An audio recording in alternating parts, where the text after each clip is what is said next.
junto com as demais bases da categoria petroleira, com os outros 17 sindicatos que seguem firmes na luta, alguns com mais dificuldade, outros com menos, alguns realizando assembleias históricas, como foram os companheiros do Litoral Paulista que aqui estão.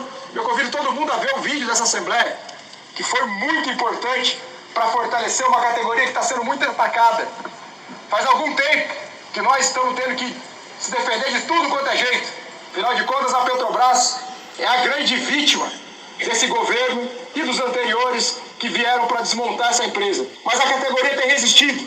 E felizmente, mais uma vez, assim como em 2015, nessa reta final de campanha salarial, os 18 sindicatos seguem indicando rejeição e seguem andando lado a lado com a categoria petroleira. Então, gente, para a gente poder começar a organizar o nosso processo de votação, eu termino aqui a minha fala, chamando os companheiros e companheiras, convocando todos e todas, aqui em São José dos Campos, na base de sindicatos São José dos Campos e região, a gente confirmar a vitória que a gente conseguiu ontem na apuração parcial das urnas, para a gente seguir andando juntos, os companheiros do Litoral Paulista, os companheiros do Rio de Janeiro, os companheiros de Caxias, os companheiros da Bahia, de Minas Gerais, em defesa do nosso acordo coletivo de trabalho, para lutar pela Petrobras, para lutar contra esse governo, que só tem um interesse, que é o fim da Petrobras. E para isso, eles precisam sim tirar o nosso acordo coletivo de trabalho da frente. Mas é possível vencer. É possível lutar e é possível vencer. Não é TST ou CLT. É possível sim renovar nosso acordo coletivo. É nenhum direito a menos e contra o desmonte do seu Petrobras. Vamos organizar o nosso processo de votação e vamos dar um recado bem claro para essa direção da empresa. São José dos Campos região não vai abaixar a cabeça e não vai entregar o acordo coletivo de uma beijada. Vamos à greve, companheiros e companheiras. Muito obrigado.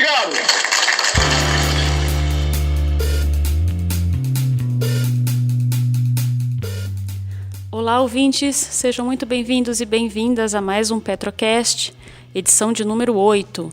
E no programa de hoje nós vamos falar sobre campanha salarial da Petrobras, sobre o leilão de poços de petróleo promovido pela ANP, sobre cessão onerosa e as barganhas deste governo para aprovação da reforma da Previdência. Fique com a gente!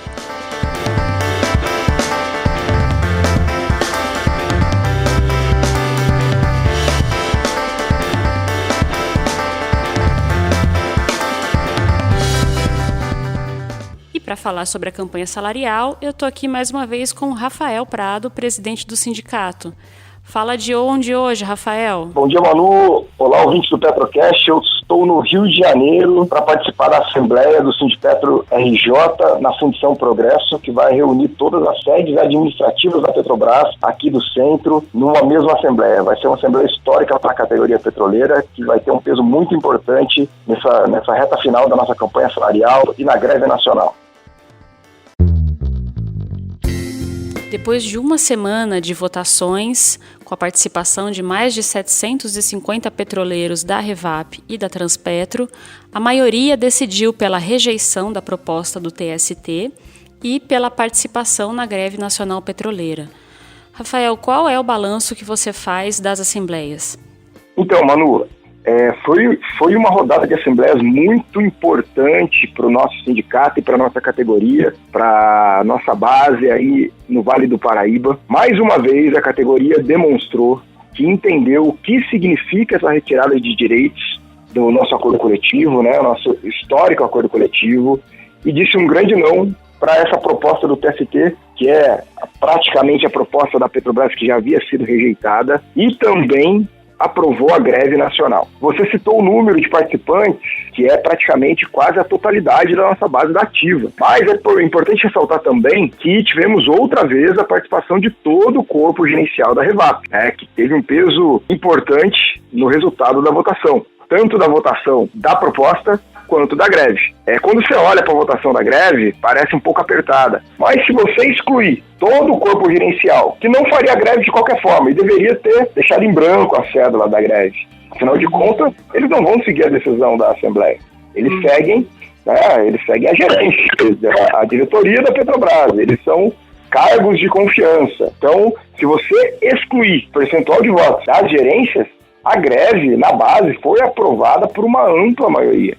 E foi importantíssimo que a gente conseguisse essas duas decisões, né, numa rodada de assembleias que teve a participação desses 753 petroleiros e petroleiras que participaram, 97% são da ativa e apenas 3% de aposentados. Ter rejeitado a proposta e aprovado a greve nos tirou de um impasse. Afinal de contas, nós deixamos claro para a categoria que nós teremos de avançar e construir a greve nacional. Só rejeitar a proposta não adiantaria. Então, foi muito importante que, ao fim e ao cabo dessa rodada de assembleias, os dois indicativos do sindicato puderam ser aprovados pela categoria.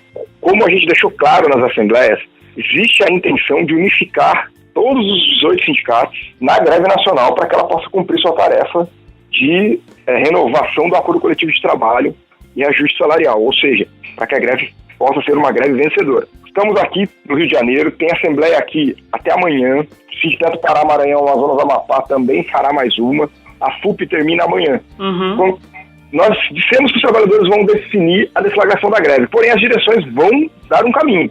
Nós estamos trabalhando para que seja uma greve unificada. Nesse sentido, eu já posso adiantar que a FNP convocou uma reunião para segunda-feira, dia 21, para que a gente possa fazer um balanço geral dos resultados de todas as assembleias, para que a gente possa também traçar um caminho para unificar a deflagração do movimento junto com a FUP. Então, eu já adianto que dia 21 tem uma reunião da FNP, ou seja, até lá não iniciaremos a greve, né? Vamos esperar o resultado de todas as assembleias, para que em seguida a gente leve o encaminhamento das direções para que os trabalhadores e trabalhadoras possam avaliar e juntos que a gente possa começar a greve nacional. Então o calendário é esse. A gente está aqui no Rio para conseguir fortalecer a luta da FNP, ajudar os companheiros a rejeitar a proposta e aprovar a greve nessa Assembleia Histórica do Centro. E dia 21 temos a reunião da FNP para traçar o caminho da unificação da deflagração da greve com a FUP, todos os 18 sindicatos da categoria. E como é que está o quadro geral de assembleias até agora? Litoral Paulista, Rio de Janeiro, Norte, Nordeste, onde já teve assembleia e os trabalhadores já rejeitaram a proposta? Olha, Manu, primeiro falando da FNP, né? Importante colocar que o Litoral Paulista foi a primeira base da FNP que terminou suas assembleias com a rejeição da proposta e aprovação da greve. Nós terminamos ontem também no mesmo sentido. Sergipe e Alagoas vem rejeitando a proposta, nós demos um informe na Assembleia, né? O estado de Alagoas já terminou, agora falta Sergipe, mas também vem rejeitando a proposta e aprovando a greve. O Sindicato Pará, Maranhão, Amazonas e Amapá, nas parciais, também estava rejeitando a proposta e aprovando a greve. O Rio de Janeiro, nas assembleias que já se iniciaram, também estavam rejeitando a proposta, aprovando a greve, mas aqui no Rio tem agora umas assembleias que vão ser com urnas fechadas, apuração só ao final de todas as assembleias, por conta também do assédio moral que a gente enfrentou na Revap. Vocês devem imaginar que aqui no Rio de Janeiro é um pouco mais forte, né? Os cargos de chefia aqui são muito mais numerosos do que na nossa refinaria, então aqui eles também estão tendo esse cuidado. No geral, na FNP, nós estamos tendo bons resultados, a greve está sendo aprovada e a proposta rejeitada. Na FUP, as informações que a gente tem, né? É óbvio, é uma categoria nacional, temos diferentes climas, né? Nas bases que a privatização já apareceu de maneira mais forte, a proposta está sendo rejeitada com mais força e a greve é aprovada com mais força. Posso citar aqui o caso de Minas Gerais e o caso da Bahia, né? Nós temos aqui, tem a dúvida do Unificado Paulista, que está com um impasse de rejeição da proposta, mas a greve não estava sendo aprovada. A gente precisa ver como lá eles vão encaminhar isso. Porém, no geral, as bases da FUP também estão rejeitando a proposta. Ontem, por exemplo, para citar, teve uma assembleia histórica do Administrativo de Macaé, né? Norte Fluminense, que tem a maior parte das plataformas que são importantíssimas para dar força para a nossa greve. Todos os indicativos do sindicato foram aprovados nessa assembleia, com milhares de pessoas. Então, a nível nacional, nós temos mais boas notícias do que más notícias em relação à rejeição da proposta e à aprovação da greve. Bom, e o clima na categoria agora é de bastante expectativa, né? A campanha salarial até aqui não foi fácil, teve muita pressão da Petrobras, teve bastante assédio, mas até aqui a unidade FUP e FNP vem garantindo o prosseguimento dessa campanha salarial no sentido de garantir os direitos. O que é que você tem a dizer para a categoria agora, nesse momento de espera até a deflagração da greve?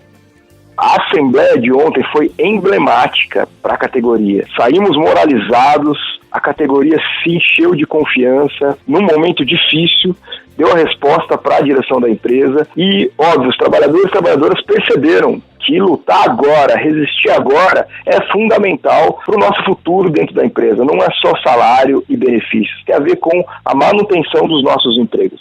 Então a gente agradece a confiança da base na direção do sindicato. Nós vamos trabalhar muito junto com a categoria para que essa greve possa ser vencedora e dizer para todo mundo aguardar aí que em breve teremos os próximos passos da nossa campanha e vamos seguir juntos. Sindicato e base na construção da greve nacional petroleira em São José dos Campos e região.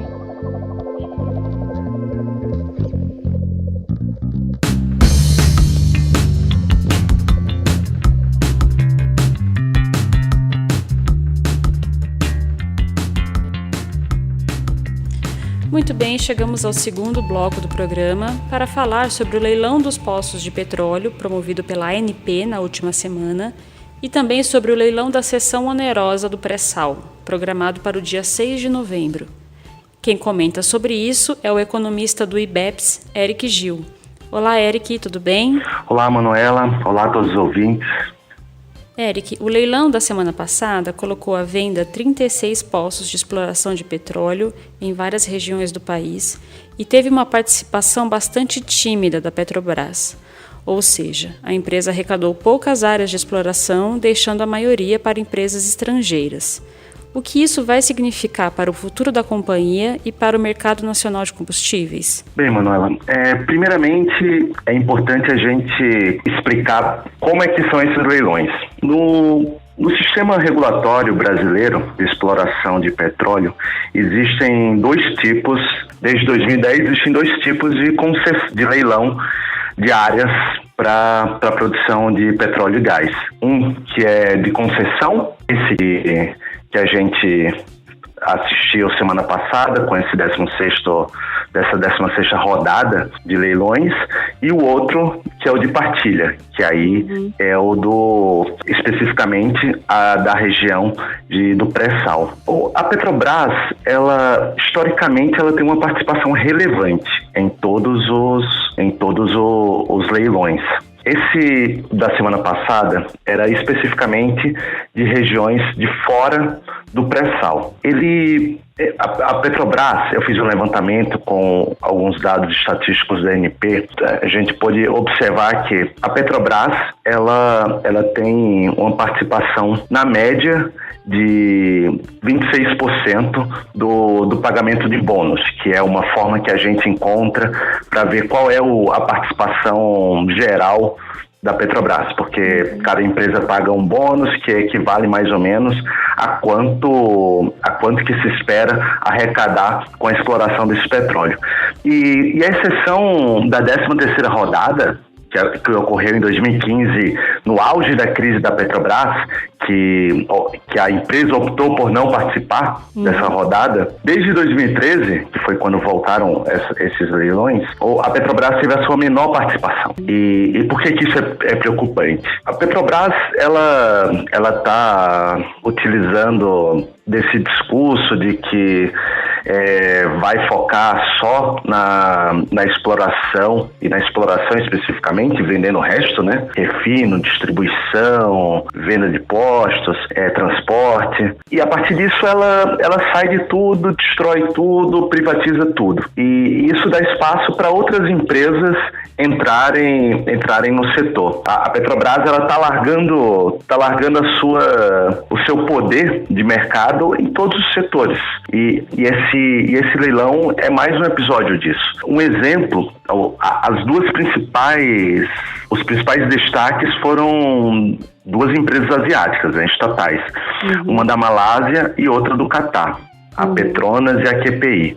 Na Malásia, a Petronas está vindo para o Brasil porque ela está observando que está diminuindo, está acabando o estoque de petróleo no país.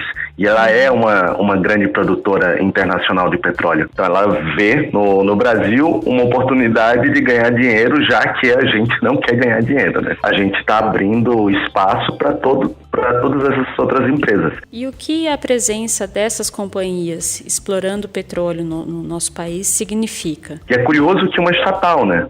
Assim como o episódio dos leilões dos aeroportos, que veio uma grande estatal espanhola ganhar dinheiro com os aeroportos daqui, acontece também com o caso dos leilões dos blocos para a exploração do petróleo. Estatais de outros países vão vir pegar dinheiro aqui e vai transformar isso em dinheiro para serviços públicos em outro país, o que deveria ocorrer através da Petrobras no Brasil. Qual é a contrapartida? Uma parte desse petróleo tem que ser vendida aqui. Como é que fica isso? Bem, eles pagam, a única contrapartida legal é pagar o bônus, né? Nesse sistema de regulação ou de concessão, você paga, a empresa paga um bônus pro governo e a partir disso ela faz o que quiser com o petróleo. Uma outra coisa que a empresa também tem que se comprometer é um investimento mínimo de exploração. Também entra em consideração quando vai haver a oferta, mas é só para garantir que uma empresa não vá comprar um poço para produção do petróleo e não produzir. Aí é uma condição mínima, mas as refinarias brasileiras, por exemplo, não têm que ser abastecidas a partir desse petróleo. Não há as contrapartidas por lei são essas: o pagamento de um bônus, que no caso de toda a rodada que ocorreu na semana passada foi de pouco mais de 8 bilhões de reais, e um nível de investimento mínimo da exploração desses poços. Não é nenhuma garantia como a Petrobras nos dá, né? De passar o petróleo para o refino e a partir disso gerar ainda mais emprego, mais valor agregado. As estatais as estatais estrangeiras farão o que será melhor para elas e para o estado de origem. No dia 6 de novembro deve acontecer um grande leilão do pré-sal e várias empresas estrangeiras já foram credenciadas pela ANP para participar desse processo, que deve contar com apenas 2 empresas nacionais, a maior delas a Petrobras. Qual é a expectativa para esse leilão da seção onerosa do pré-sal?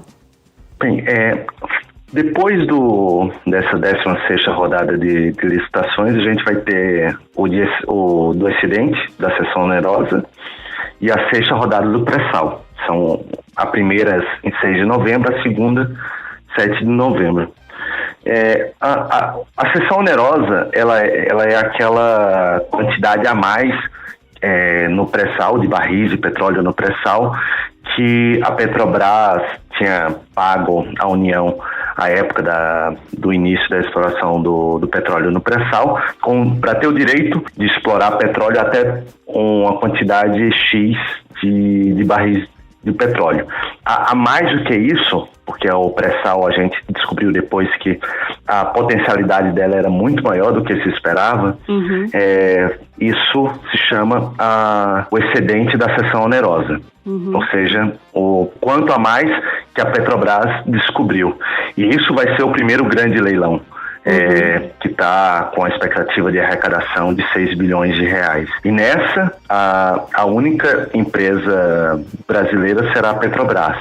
A 6ª rodada, que será no outro dia, terá, além da Petrobras, a participação do que era a Queiroz Galvão. Mas que será o grande leilão, a grande expectativa é para o excedente da seção onerosa, que tem uma série de implicações políticas, do cotidiano da política. Vai haver uma grande entrada de dinheiro, tanto para a União quanto para os estados e municípios. Grandes empresas estrangeiras, chinesas, americanas, europeias, estão preparadas para entrar com tudo e devem arrematar a grande parte dos blocos.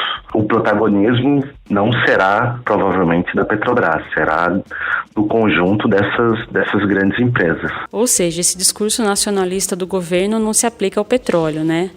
Na verdade, não se aplica a quase nada, mas no caso do petróleo agora está ainda mais evidente. Se você quer diminuir a sua empresa nacional, estatal, para possibilitar a entrada de outras empresas, isso está longe de qualquer nacionalismo, né? Ele está beneficiando a troco de nada. Um exemplo cômico é o da OCDE, né? Fez uma série de concessões aos Estados Unidos para entrar no OCDE, e o Trump avisou há poucos dias que o Brasil que não vai apoiar a entrada do Brasil na OCDE, e sim da Romênia e da Argentina. A política do Brasil é meramente entreguista. Dá a possibilidade dessas outras empresas petrolíferas estrangeiras lucrarem muito bem no Brasil, depois de uma série de investimentos da Petrobras para descobrir o pré-sal. É uma política meramente entreguista, que vai prejudicar o que poderia ser dinheiro que iria para o governo. E, além de vender parte importante dos recursos naturais do Brasil a preço de banana, qual é o impacto dessa decisão da Petrobras de abrir mão de explorar essas áreas em benefício de empresas estrangeiras? Além da questão do valor em si, da expectativa de arrecadação de 6 bilhões e meio de reais, a gente abre mão da outra parte da cadeia produtiva, né? De todo o emprego gerado no Brasil, porque o que acontece? Ele tem que explorar o petróleo do Brasil. Então, uma parte é gerada necessariamente por questões físicas no país. No entanto, toda a parte de desenvolvimento, a parte do lucro, a parte da gestão, vai esse dinheiro para outros países. O que, em um contexto de crise econômica que a gente vive, isso é irracional, porque você vai tirar centenas de bilhões de reais que girariam dentro do país para jogar em outros países. Eu acho que, para além do baixo valor, a gente está entregando também uma parte da produção, do desenvolvimento tecnológico para outros países. Então, nós fazemos com que passe menos dinheiro na nossa economia. Isso, em um período de crise, é mais uma das políticas econômicas fracassadas do governo. A gente está vendo aí que, mais uma vez, há corte de previsão de crescimento econômico, porque a política econômica do governo é totalmente irresponsável. Saíram agora dados também sobre concentração de renda, aumentou. Essa política do governo, econômica do governo, só faz diminuir a renda do trabalhador brasileiro e jogar para grandes empresários e grandes empresários estrangeiros o lucro que antes circulava dentro do país. Eu queria que você falasse um pouco sobre a destinação desse dinheiro que se espera arrecadar com o leilão da cessão onerosa. O Senado aprovou ontem o regime de partilha, né, como vai se dar a partilha entre estados, municípios e a própria Petrobras. Qual é a sua avaliação em relação a essa divisão?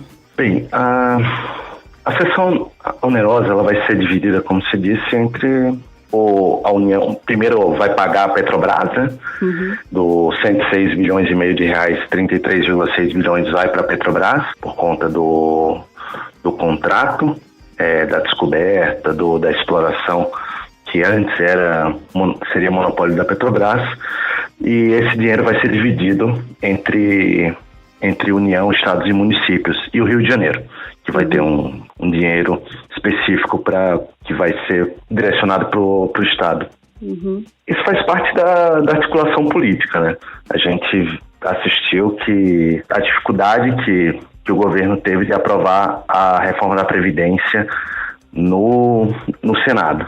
E parte disso ocorreu porque os senadores estavam pressionando o governo a dividir esse bolo. Porque esse dinheiro, originalmente, ele iria todo para a União, mas para ganhar a base que a gente também, outra coisa que estamos vendo é que o PSL tem um baixo poder de articulação política.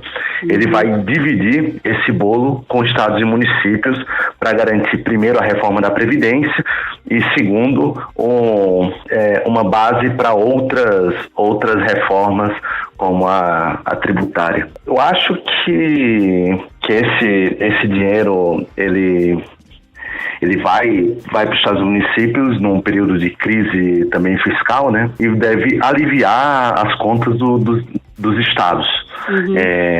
Mas não é essa exatamente a preocupação do governo, né? O governo é formar essa base.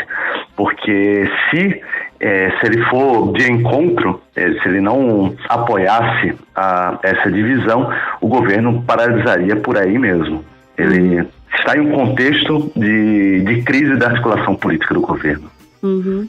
E esse dinheiro do leilão da semana passada também vai ser usado pelo governo, ou melhor, já foi usado pelo governo, para barganhar a aprovação da reforma da Previdência no Senado, né? Quer dizer, uma parte desse dinheiro vai para emendas parlamentares. Os 3 leilões que ocorrerão apareceu em um momento primoroso para o governo. Crise com o escândalo dos laranjas do PSL, a não retomada do crescimento econômico, está deteriorando muito o poder de articulação do governo, né? Uhum. E a entrada desse dinheiro está vindo numa hora boa para o governo, porque eles liberaram, dos pouco mais de 2 bilhões de reais, eles liberaram 2,16 bilhões de reais para emendas parlamentares. E isso é o quê? É o que deputados recebem para mandarem para um investimento, para uma construção nos seus locais de votação, lugares, nos estados onde eles mais têm poder de voto. E isso faz o quê? Que ele reconstitua a base no Congresso a partir de emendas parlamentares. Isso é uma ferramenta utilizada desde sempre, mas veio numa hora onde ele vai poder comprar, digamos assim, o apoio dos deputados com pouco mais de 2 bilhões de reais só para emendas parlamentares. Também vai para destravar outras coisas, outros gastos de ministérios, o que também permite que esses ministérios consigam fazer mais política. Esse dinheiro também ele alivia a crise política que o governo vive, porque ele dá dinheiro para ele fazer as negociatas no Congresso para aprovar a reforma da Previdência. A votação da sessão onerosa, ela vai tirar qualquer entrave que existia no Senado para aprovar a reforma da Previdência. Então a gente sabe muito bem que os senadores não votam sim ou não a reforma da Previdência pelas suas concepções, né? Eles vão ganhar recursos para depois eles conseguirem serem reeleitos.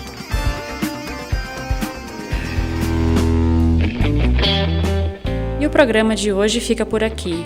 Eu sou Manuela Moraes, jornalista do sindicato, e a edição é do Pedro Henrique Curcio. Até a próxima!